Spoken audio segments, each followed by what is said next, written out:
Hello everyone, आप सभी का स्वागत है आइडियल क्लासेस के ऑनलाइन प्लेटफॉर्म पर। और जैसा कि आप सभी जानते हैं कि हमारे जो आइडियल क्लासेस पर डेली करंट अफेयर की जो सीरीज हमने स्टार्ट की थी, तो उसमें अभी 2 क्लास जो हैं वो गैप हो गया था।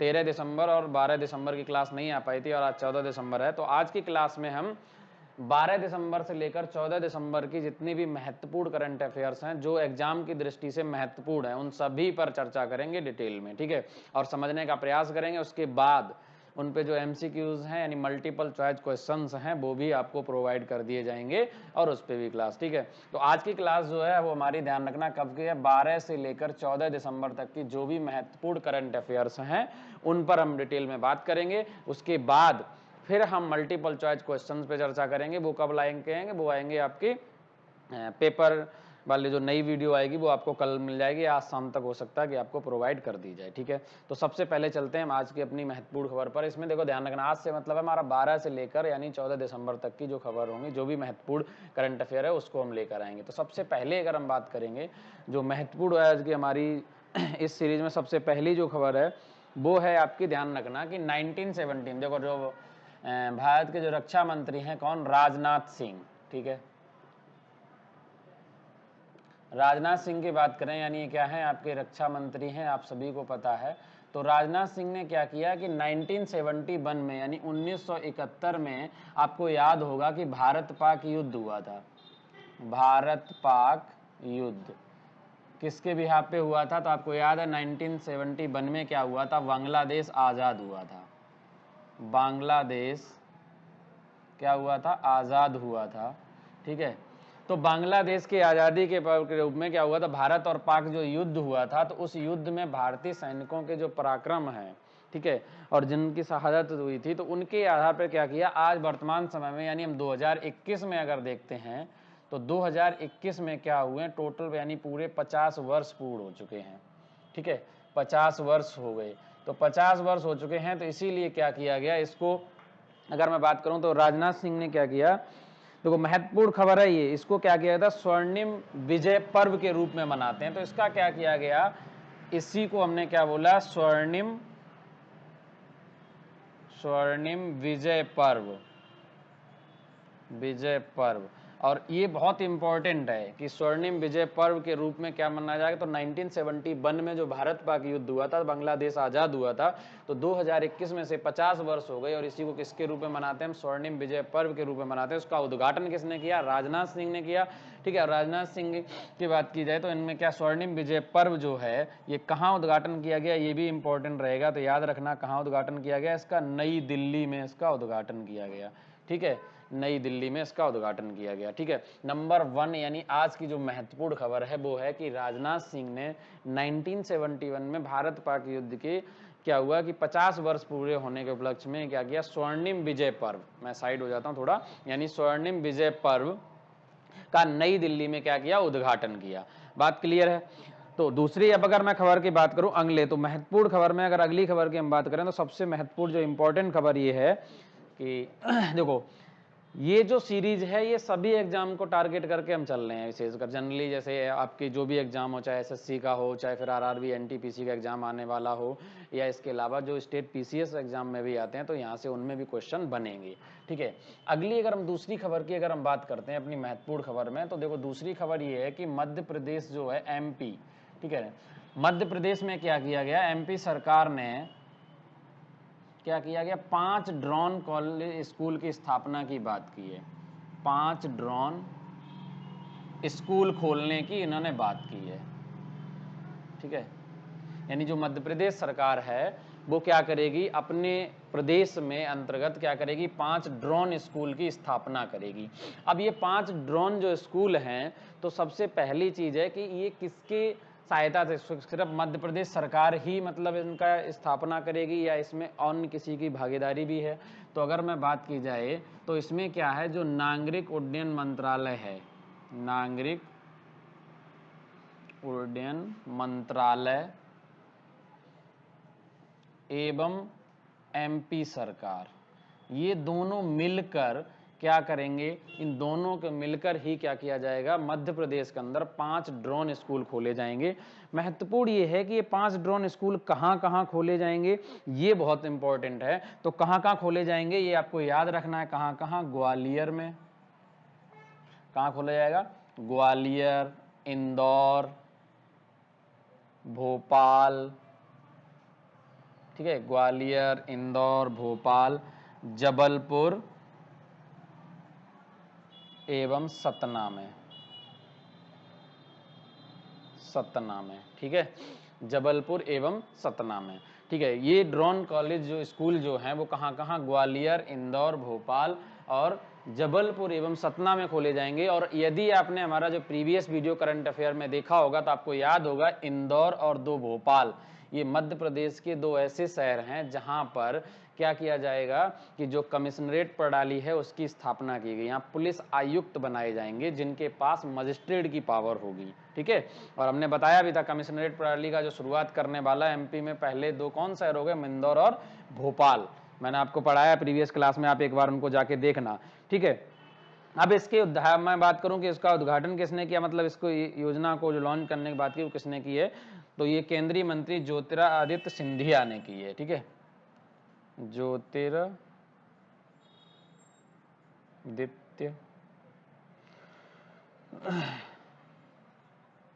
सिंधिया,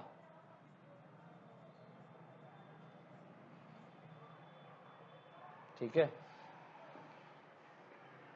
तो इंपॉर्टेंट है, याद रखना क्या किया जाएगा, एमपी सरकार जो है, मध्य प्रदेश सरकार है, वो 5 ड्रोन को स्कूल की स्थापना करेगी। सीधा क्वेश्चन बन जाता है कि हाल ही में किस सरकार ने अपने प्रदेश के अंदर 5 ड्रोन स्कूल की स्थापना की बात कही, तो Uttar Pradesh, option B Bihar, option C Jharkhand, option D Madhya Pradesh. तो आपका राइट आंसर क्या होगा, मध्य प्रदेश। यानी मध्य प्रदेश ने क्या किया, 5 ड्रोन स्कूल की बात की है जो कि वो अपने प्रदेश में खोलेगी, ठीक है। अगली महत्वपूर्ण खबर पे चलते हैं, तीसरी सबसे महत्वपूर्ण, ये भी बहुत इंपॉर्टेंट खबर है। मैं अगर बात करूं, देखो यहां पर क्या किया गया, ये जो कर्नाटक है, कर्नाटक, ठीक है, कर्नाटक के अंदर क्या है कि कन्नड़ जिला पड़ता है, ठीक है, ठीक है। कन्नड़ जिले में एक शहर पड़ता है जिसका नाम है मूड बिंद्री,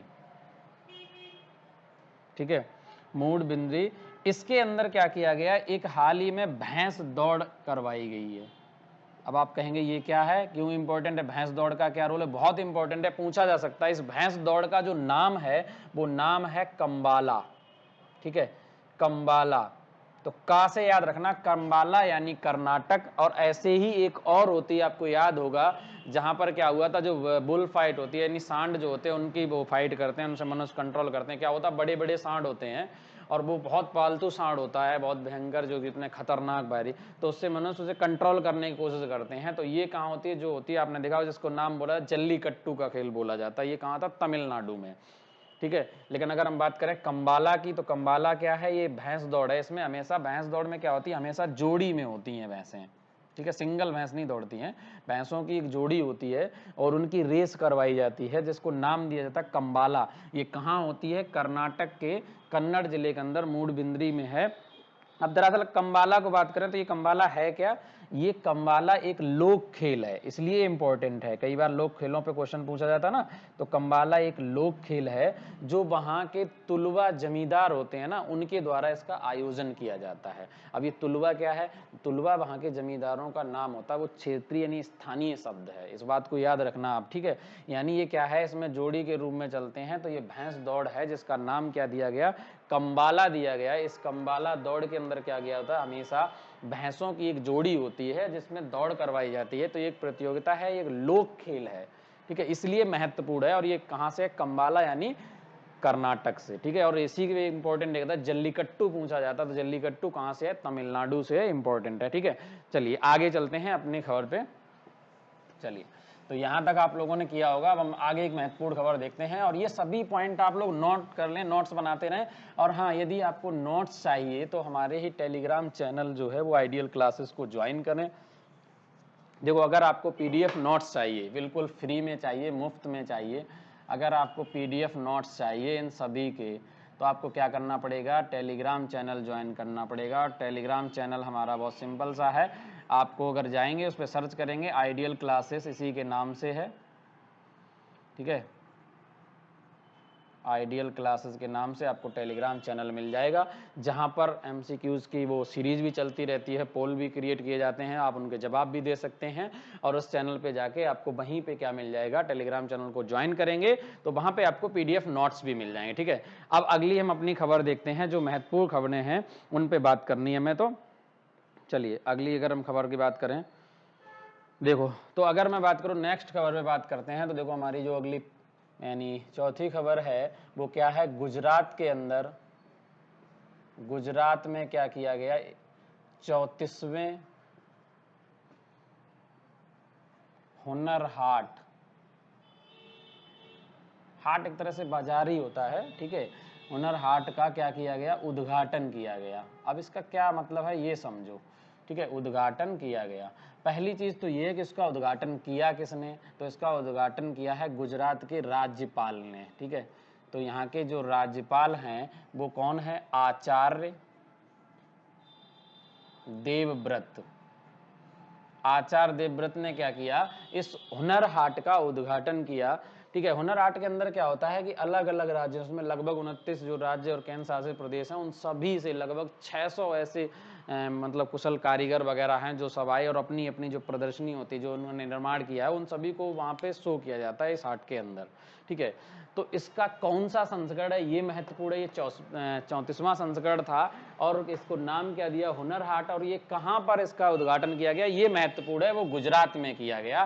किसने किया, गुजरात के जो राज्यपाल हैं वो आचार्य देवव्रत ने किया। लेकिन इसमें एक और महत्वपूर्ण अगर हम जोड़ दें, अगला यानी ये तो 34वां संस्करण है, इसका जो अगला संस्करण है वो कहां पर होगा, नेक्स्ट जो संस्करण होगा वो कहां पर होगा, तो अगला संस्करण होगा नई दिल्ली में, याद रखना। यानी 35वें संस्करण जो होगा हुनर हाट का वो कहां पर होगा, नई दिल्ली में होगा। अब ये नई दिल्ली में भी कहां होगा, तो एक विशेष जगह हम बात करें, कहां, जवाहरलाल नेहरू स्टेडियम में, ये आप याद रखना। जवाहरलाल नेहरू स्टेडियम में क्या किया जाएगा, 35वें हुनर हाट का क्या किया जाएगा, उद्घाटन किया जाएगा, अर्थात हुनर हाट उसमें लगाया जाएगा, ठीक है। तो ये है आपकी महत्वपूर्ण खबर। देखो इन खबरों से क्वेश्चन इन्हीं से बनते हैं, क्वेश्चन कहीं बाहर से नहीं आते हैं। जब आप करंट अफेयर पे अच्छी कमांड करके रखेंगे तो क्वेश्चन इन्हीं से बनते हैं। क्वेश्चन कैसे बन सकता है, ये पूछा जा सकता है कि हाल ही में 34वें हुनर हाट का आयोजन किया गया, आपको नीचे ABCD ऑप्शन मिल जाएंगे, गुजरात, महाराष्ट्र, बिहार, बंगाल। अब आपको बताना है कहाँ हुआ गया, तो गुजरात में हुआ गया। हो सकता है डायरेक्ट पूछ दे गुजरात के गवर्नर यानी राज्यपाल कौन है, जैसे RRB NTPC में क्वेश्चन राज्यपाल से पूछा जाता है मोस्टली, अलग अलग राज्य। तो करंट में कहीं कहीं उद्देश्य उसका होता ही है, तो आपको ये याद रखना पड़ेगा कि और कौन सा संस्करण है ये भी महत्वपूर्ण है। तो हम यहाँ पर चीज वही लिख रहे हैं जो एग्जाम के पॉइंट ऑफ व्यू से महत्वपूर्ण है। बात समझ आ रही है, ठीक है। अगली खबर पे चलते हैं, और अगली महत्वपूर्ण खबर बहुत ही इंपॉर्टेंट खबर है, 5वीं। अगर हम बात करें मिस यूनिवर्स की, ठीक है, मिस यूनिवर्स, तो मिस यूनिवर्स 2021 का जो खिताब है वो किसने जीता, तो आपको याद रखना पड़ेगा, बहुत ही इंपॉर्टेंट, और भारत के लिए सभी को एडवांस में कॉन्ग्रेचुलेशन भी। कौन जीता, इन्होंने भारत के हरनाज कौर संधू,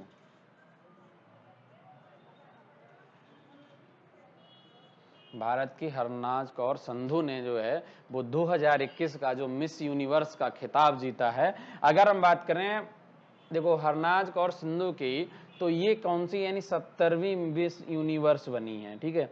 अगर सिर्फ भारत के दृश्य में देखें, भारत के परिदृश्य में देखा जाए, तो भारत में अभी तक यानी इनके सहित क्या है, 3 जो हैं वो मिस यूनिवर्स का खिताब जीत चुका है भारत, तीसरी बार जीता है किसने, हरनाज कौर संधू ने। इससे पहले कब जीता था, इससे पहले अगर रिसेंटली बात करें तो 2000 यानी 2000 में जीता था, किसने जीता था, आपको याद होगा 2000 में जीता था, किसने, लारा दत्ता ने, लारा दत्ता।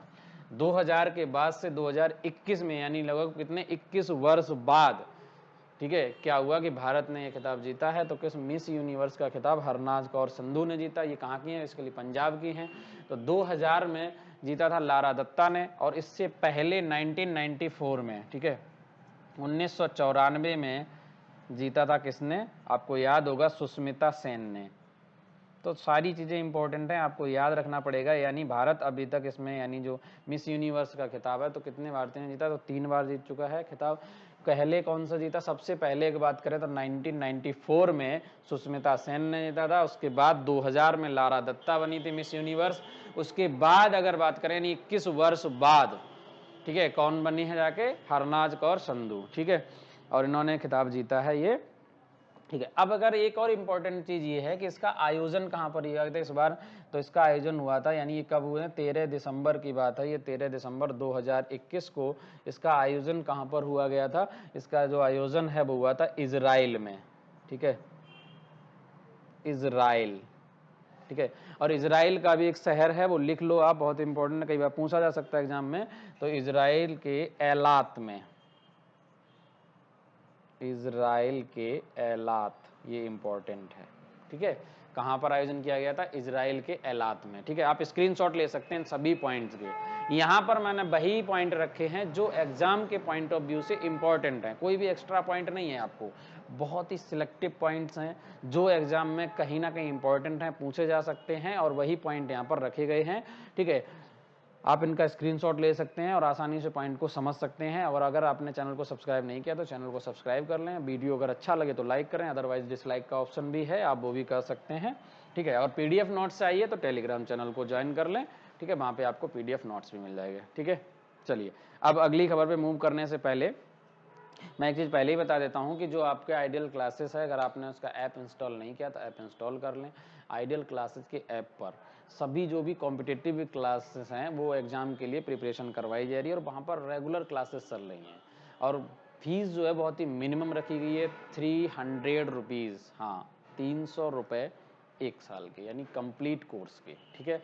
और उसमें सब कुछ है, आपकी कंप्लीट क्लासेस भी हैं, सारे के सारे नोट्स भी हैं, टेस्ट सीरीज भी है, वो सब कुछ आपको जो दिया जा रहा है वो मात्र 300 रुपये में दिया जाएगा। ये जो ऑफर है वो सब दिसंबर लास्ट तक चलेगा, उसके बाद ये क्लोज कर दिया जाएगा, आगे फीस बढ़ जाएगी। चलिए, अब हम आगे चलते हैं और अगली खबर को अपने देखते हैं, ठीक है। चलिए, इसको मैं रिमूव करता हूँ।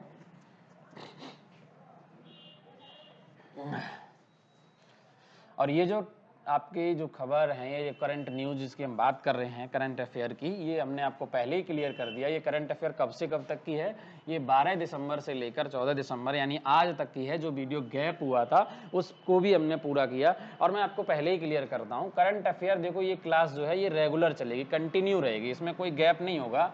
हाँ, यदि गैप होता है तो उसको हम आगे कवर कर लेंगे, क्योंकि ऐसा देखो, परिस्थितियां सबके साथ एक जैसी तो सबके साथ होती हैं कि अगर मान लो कभी आज टाइम अगर आपके पास नहीं है तो किसी दिन कोई भी परिस्थिति जो है, क्या बोलते हैं, परेशानी किसी के साथ भी हो सकती है ना, वो कोई समय देख के तो आती नहीं है, और ना ही कोई छोटा बड़ा या टीचर देख के आती है कि भाई टीचर के पास नहीं जाएंगे, सिर्फ स्टूडेंट के पास ही जाएंगे, तो वो तो किसी के साथ परेशानी हो सकती है। लेकिन हाँ, करंट अफेयर अगर गैप होती है क्लास, तो वो क्लास आगे रेगुलर कवर कराई जाएगी। जैसे अभी क्लास 2 दिन गैप हुई तो हमने यहाँ पर उस सभी क्लास को क्या किया, कवर कर लिया, ठीक है ना। और कंटिन्यू क्लास करते रहे, बहुत ही इंपॉर्टेंट आपके लिए महत्वपूर्ण चीज़ें बनी रहेंगी। चलिए, अब अगली इंटरनेशनल न्यूज़ पे चलते हैं। अगर मैं बात करूँ दुबई की, ठीक है, अगली 6 नंबर यानी 6 नंबर पे है खबर, बहुत ध्यान रखना, सिक्सर मारने वाली ये खबर है। दुबई की बात करें तो दुबई जो है, दुबई की जो सरकार है वो 100% क्या बन गई है, पेपरलेस रणनीति जो है, स्ट्रेटजी वाली सरकार बनी है।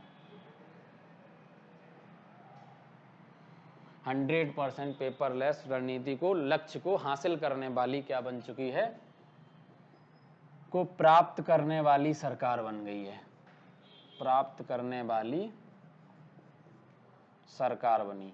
और ऐसा करने वाली ये दुनिया की पहली सरकार है जो क्या है, 100% पेपरलेस रणनीति पे। अगर मैं बात करूं इस पेपरलेस स्ट्रेटजी की, तो इसने, दुबई ने क्या किया था, ये 2018 में इसने अपने ये जो तरीका है इसने चरणबद्ध तरीके से किया, और ये पूरा 5 चरणों में कंप्लीट हुआ, ठीक है। इसने 5 चरणों में पूरा किया, धीरे धीरे करके सभी के कार्य जो हैं इसके वो क्या हो गए, पेपरलेस हो गए हैं, डिजिटल हो गए हैं, कुल मिला के ये है, ठीक है।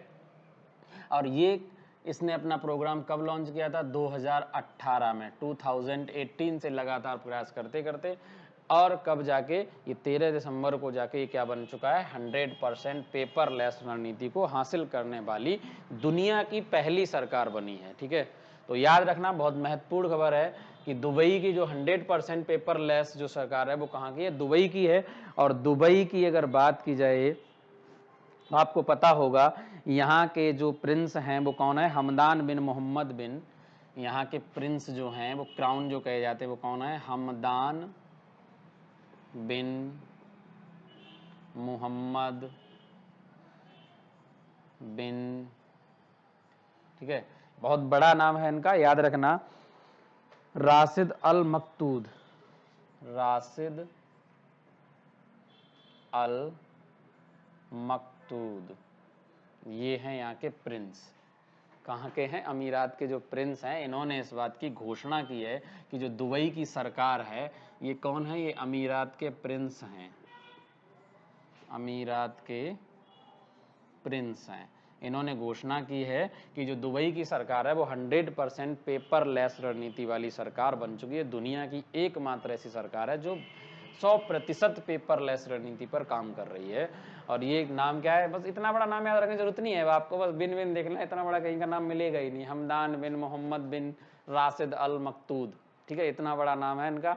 बस हमदान बिन बिन याद रखना, जहाँ 2 बार बिन आ जाए बस समझ लो कि यही है प्रिंस, ठीक है, राशिद अल मकतूद।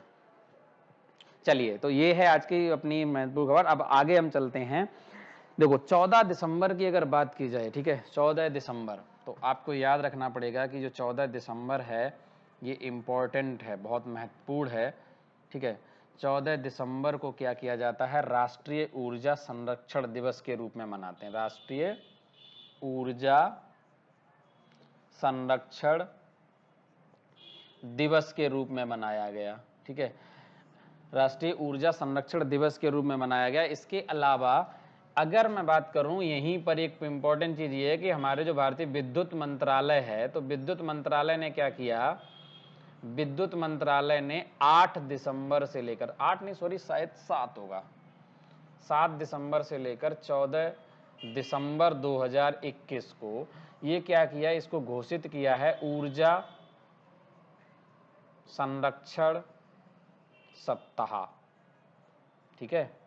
यानी 7 दिसंबर से लेकर 14 दिसंबर तक विद्युत मंत्रालय ने, पूछा जा सकता है किस मंत्रालय ने 7 दिसंबर से 14 दिसंबर को ऊर्जा संरक्षण सप्ताह घोषित किया, ऐसे क्वेश्चन आते हैं एग्जाम में, ठीक है। तो विद्युत मंत्रालय ने किया, कब से कब तक किया, डेट भी महत्वपूर्ण है, 7 दिसंबर से लेकर 14 दिसंबर तक को क्या किया गया, ऊर्जा संरक्षण सप्ताह घोषित किया गया। अब इसका उद्देश्य क्या हो सकता है, तो जाहिर सी बात है उद्देश्य क्या होगा, इसमें सबसे महत्वपूर्ण यह है कि ऊर्जा के महत्व को समझना, ऊर्जा के महत्व एवं उसके उपयोग को कम करके, उपयोग को क्या करके रिड्यूस करके, उसके उपयोग को घटा करके हमें क्या करना है, ऊर्जा संरक्षण को बढ़ावा देना, ऊर्जा संरक्षण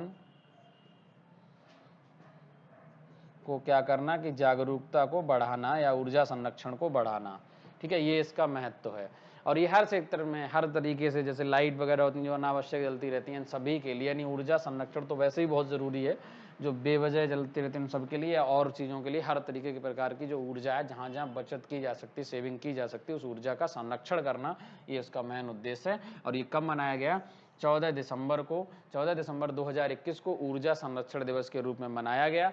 और अगर बात करें विद्युत मंत्रालय ने, तो 7 दिसंबर से लेकर 14 दिसंबर तक 2021 को क्या कर दिया, ये ऊर्जा संरक्षण सप्ताह के रूप में घोषित किया। और महत्वपूर्ण चीज ये कि एग्जाम में जो पूछी जा सकती है वो इसकी थीम पूछी जा सकती है ना, थीम बहुत इंपॉर्टेंट है, ठीक है। तो इसकी जो थीम है, ये 14 दिसंबर को जो ऊर्जा वो मनाया गया संरक्षण दिवस, इसकी जो थीम है वो क्या है, इसकी थीम है आजादी का अमृत महोत्सव, आजादी का अमृत महोत्सव, सच दैट ऊर्जा कुशल भारत, ऊर्जा कुशल भारत, ये है इसकी थीम। और ये थीम बहुत महत्वपूर्ण है, ठीक है, ये थीम एग्जाम में पूछी जा सकती है, क्योंकि बहुत बार थीम पूछी जाती है डायरेक्ट, आजादी का अमृत महोत्सव ऊर्जा कुशल भारत, ये है इसकी थीम, ठीक है। और ये थीम एग्जाम में पूछी जा सकती है, आपको याद रखना पड़ेगा। और भी सबसे महत्वपूर्ण चीज ये है कि ये जो ऊर्जा सप्ताह है, कब से कब तक, 7 दिसंबर से लेकर 14 दिसंबर तक के बीच का जो ऊर्जा सप्ताह है ये भी महत्वपूर्ण है। और महत्वपूर्ण क्या है कि ये ध्यान रखना, जो 100% पेपरलेस रणनीति वाली जो सरकार है वो कहाँ की सरकार बनी है, दुबई की सरकार बनी। ये भी महत्वपूर्ण है आपके एग्जाम के दृष्टि से, ठीक है ना। यानी जो दुबई की सरकार है ये 100% पेपरलेस वाली सरकार बनी। इसके अपने 2018 में इसने किया था इसका शुरुआत इस प्रोग्राम में, मतलब रणनीति का, और 5 चरणों में इसने इसको पूर्ण कर लिया। इसकी घोषणा किसने की है, अमीरात के प्रिंस ने की है। ये है आपकी महत्वपूर्ण, यानी अभी 7 खबर पे हम चर्चा कर चुके हैं और आगे देखते हैं कि आगे अभी कौन कौन सी ऐसी खबर हैं जो 12 दिसंबर से 14 दिसंबर के बीच जो महत्वपूर्ण खबर है, जो एग्जाम की दृष्टि से महत्वपूर्ण है, ठीक है। तो यहाँ तक आप सभी ने नोट किया होगा। आई होप आप सभी लोग नोट कर रहे होंगे और पॉइंट को समझते हुए चल रहे होंगे और एंजॉय भी कर रहे होंगे अच्छे ढंग से, ठीक है। समझ में आ रहा है तो बहुत बढ़िया है, नहीं समझ में आ रहा है तो आप कमेंट करके बताएं अगर कोई इशू है, ठीक है। चलिए अब हम आगे चलते हैं और आगे अपनी इंपॉर्टेंट खबर पे चलते हैं, जो महत्वपूर्ण है उन सभी खबरों पे चर्चा करेंगे, ठीक है।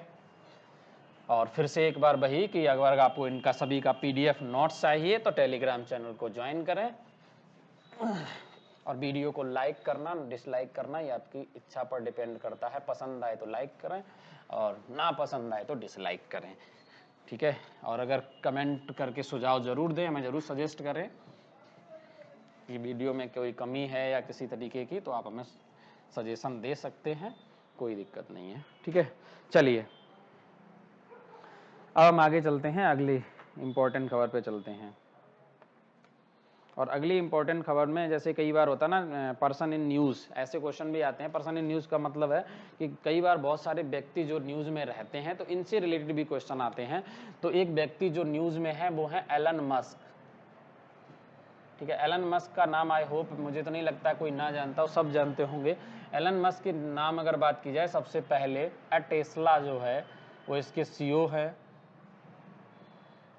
ठीक है। और सबसे ज्यादा इनका जो नाम आता है वो आता है स्पेस एक्स,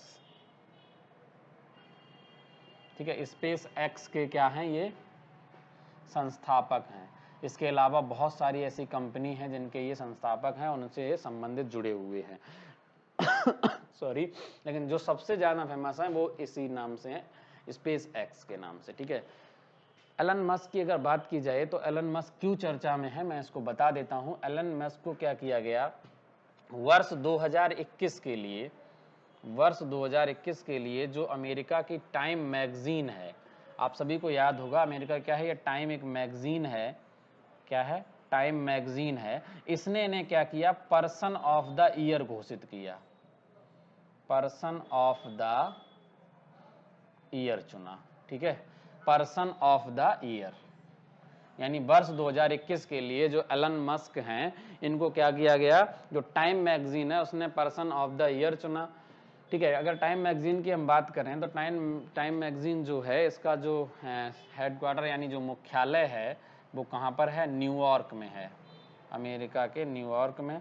और ये मैगजीन जो है वो साप्ताहिक यानी जो वीकली जो है वो पत्रिका जारी करती है, मैगजीन को जारी करती है, ठीक है। और इसमें हमेशा क्या हुआ, ये हर वर्ष क्या करती है, यानी पर्सन ऑफ द ईयर का सिलेक्ट करती है। तो पर्सन ऑफ द ईयर को अगर बात की तो 2021 में एलन मस्क को सिलेक्ट किया गया, ठीक है। जब आप ध्यान से लिख लो कम पेज पे, ठीक है, ये है हमारे गांव की मैनपुरी की भाषा, लिख लो, नोट कर लो, याद रखियो, ध्यान रखियो, काम आएगी। चलो आगे चलते हैं। वर्ष 2020 में किसे किसे चुना गया था, ये भी महत्वपूर्ण रहेगा कि वर्ष 2020 में 2 इसमें व्यक्तियों को चुना गया था। एक तो थे जो बाइडेन, तो आपको याद होगा नवनिर्वाचित कौन थे, ये राष्ट्रपति हैं जो बाइडेन, कहाँ के, अमेरिकी राष्ट्रपति हैं।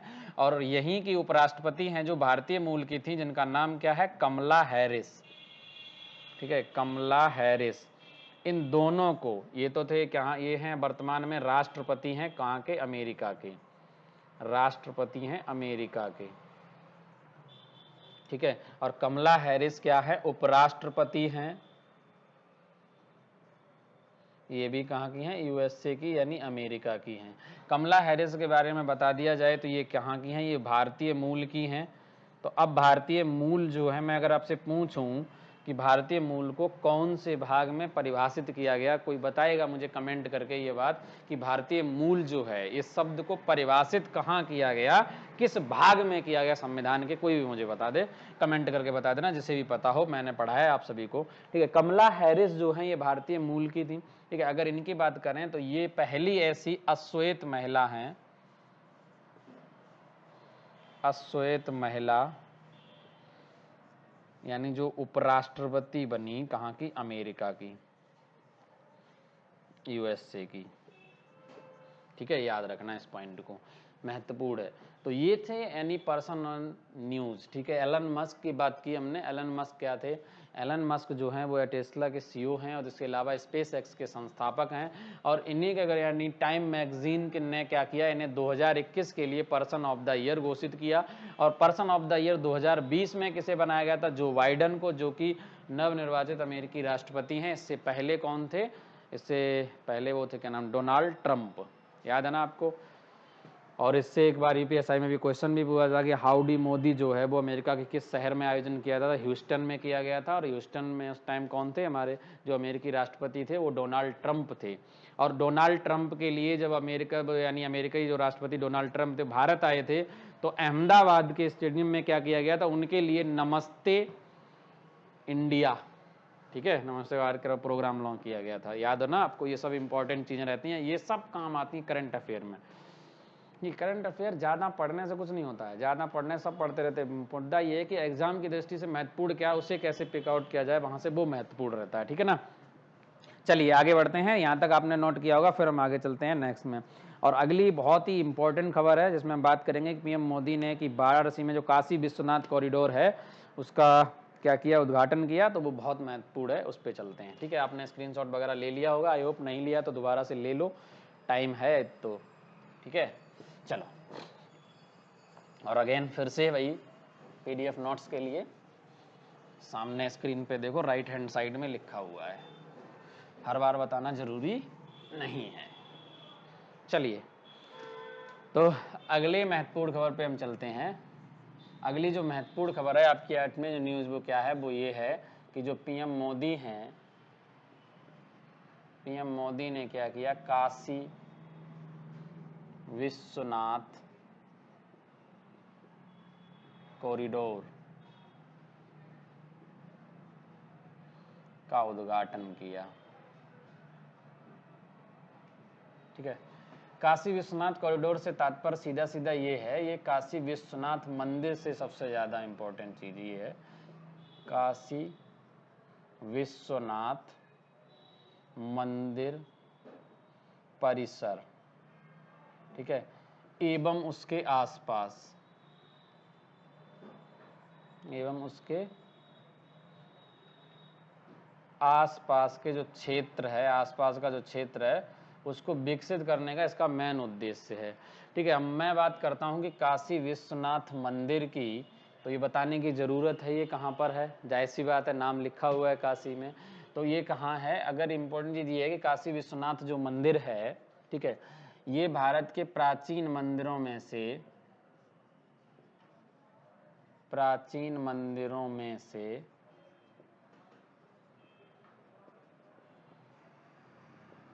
सबसे पवित्र शिव मंदिर माना जाता है, सबसे पवित्र शिव मंदिर माना जाता है ये। ठीक है, इंपॉर्टेंट है ये, क्या है मैं बात कर रहा हूँ, कौन सा है ये, काशी विश्वनाथ मंदिर जो है वो प्राचीन मंदिरों में से जो सबसे पवित्र शिव मंदिर माना जाता है, ये काशी विश्वनाथ मंदिर। ठीक है, यहाँ पर अगर बात की जाए तो इस मंदिर के अंदर क्या है, 12 जो ज्योतिर्लिंग जो होती हैं वो स्थापित की गई हैं, मतलब हैं इसमें पहले से ज्योतिर्लिंगों की। ठीक है, 12 हैं ज्योतिर्लिंग जो शिवलिंग टाइप में होती हैं, उनकी मैं बात कर रहा हूँ। वो कितनी, इनकी संख्या जो है वो इसमें कितनी है, 12 है। और अगर यहाँ पर बात करें हम, सबसे जो इम्पोर्टेंट चीज़ वो ये है कि ये कहाँ पर है, तो ये ध्यान रखना, कई बार पूछा, ये जो काशी विश्वनाथ मंदिर है वो गंगा नदी के पश्चिमी तट पर है। गंगा के कहाँ पर है, पश्चिमी तट पर है, पश्चिमी तट पर है।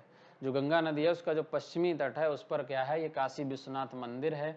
और इसे क्या है, अलग अलग चरण में, ये पहला चरण है इसका उद्घाटन किया गया। तो इस चरण की लागत जो है, हालांकि इंपॉर्टेंट नहीं है लेकिन फिर भी आप लिख लो, लागत जो है कितनी लागत हुई, लगभग 339 करोड़, 339 करोड़, सॉरी 339 करोड़ रुपए की लागत से इसको डेवलप किया गया। उद्देश्य क्या है कि जो गंगा नदी है वहां से लेकर और कहां तक, मंदिर परिसर तक उसको क्या करना, जो फुटपाथ वगैरह है उसको डेवलप करना, और मंदिर के आसपास उस पूरे क्षेत्र का उसका विकास करना, और उसकी साफ सफाई, सभी चीज़ों पर जो भी निर्माण कार्य है उसको कंप्लीट करवाना। ये पूरी लागत जो है वो 339 करोड़ की लागत में इसको डेवलप किया गया। ये काशी विश्वनाथ परिसर, इसको क्या किया, गंगा नदी से लेकर उस मंदिर परिषद की सीढ़ियों तक क्या किया गया, उसको जोड़ने का काम किया गया। ठीक है, ये इसमें काम किया गया और बहुत ही प्राचीन मंदिरों में से एक माना जाता है ये मंदिर। ठीक है, अगर इस मंदिर के हम उद्धार की बात करें, जीर्णोद्धार का मतलब होता है इसको दोबारा से यानी रिकंस्ट्रक्ट कराने का काम किया, या इसको में जो मरम्मत का काम किया वो किसने किया था। जब से ये मंदिर बना है तो इस मंदिर में सबसे पहले अगर किसी ने किया, आज़ादी के बाद अगर किसी ने कोई, आज़ादी से पहले ये काम जो किया, सॉरी, तो पहली बार इसका जीर्णोद्धार किसने किया था, ऐतिहासिक चीज है ये, पहली बार जीर्णोद्धार, इसका मतलब इसका उद्धार किसने किया, इसको मरम्मत किसने करवाया था, वो कब किया गया था, 1710 में या 80 में, 1780 में, 1780 ईस्वी में जो इंदौर की महारानी थी, इंदौर की महारानी कौन थी, आपको याद होगा कौन थी, अहिल्याबाई होलकर। अहिल्याबाई होलकर ने इसका जीर्णोद्धार कराया था। कब, 1780 में। उसके बाद 2019 में किसने करवाया, 2019 में इसको काशी विश्वनाथ कॉरिडोर किसने कराया, पीएम मोदी ने। ठीक है, प्रधानमंत्री नरेंद्र मोदी ने। बात क्लियर है।